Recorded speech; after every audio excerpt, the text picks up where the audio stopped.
एक बार की बात है। एक बार एक अध्यापक एक संपन्न परिवार के शिष्य के साथ कहीं जा रहे थे।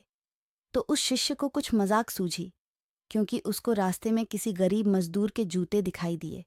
उसने अध्यापक से कहा, गुरुजी, अगर हम इन जूतों को छुपा दे तो कितना मजा आएगा। देखते हैं कि मजदूर पर इसका क्या असर पड़ता है। अब उसको तो मजाक सूझ रहा था, लेकिन गुरुजी ने कहा कि नहीं, गरीब इंसान के साथ इस तरह का भद्दा मजाक करना ठीक नहीं है। उसने कहा, क्यों ना हम इन जूतों में कुछ सिक्के डाल दें और देखें कि इसका इस गरीब गरीब मजदूर पर क्या प्रभाव पड़ता है। उन्होंने ऐसा ही किया। जैसे ही मजदूर अपना काम करके लौटा और उसने एक पांव अपने जूते में डाला तो उसको कुछ कठोर सा महसूस हुआ। उसने अंदर हाथ डाला तो उसको कुछ सिक्के दिखाई दिए। वह थोड़ा आश्चर्य में पड़ गया। आसपास किसी को देखा तो कोई भी दिखाई नहीं दिया। वापस उसने दूसरा पैर अपने जूते में डाला और वापस उसको उसमें कुछ सिक्के दिखाई दिए। अब दोनों जूतों के सिक्कों को उसने अपने हाथों में रखा और प्रभु की तरफ इशारा किया।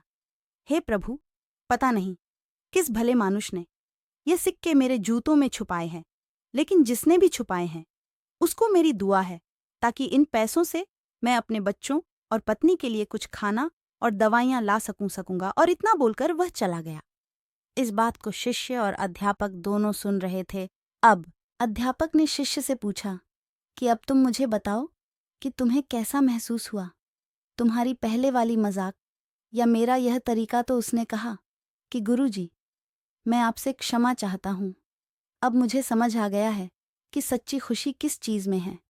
जब हम किसी की मजाक उड़ाते हैं तो हमें कुछ पल का आनंद मिलता है, लेकिन इससे हमें बद्दुआ मिलती है। लेकिन अगर हम किसी की मुश्किल परिस्थिति में मदद करते हैं और जिसकी भी हम मदद करते हैं उसको भी नहीं पता कि हमने उसकी मदद की है, लेकिन अंदर ही अंदर हमें पता है कि हमने उस इंसान की मदद की है, यही सच्ची खुशी है। जब हम दूसरों को खुशी देते हैं तो हमें सच्ची खुशी मिलती है। इसी तरह खुशियाँ बांटते रहिए, लोगों की मदद करते रहिए और दान करते रहिए, जिसके भी आप काबिल हो। जितना भी आपसे बन पड़े दान करें, लेकिन दान ज़रूर करें। इसका मतलब यह नहीं है कि आपको कंपलसरी या अनिवार्य रूप से इतने रुपए दान करने ही चाहिए, क्योंकि हर किसी की ज़रूरत अलग अलग हो सकती है।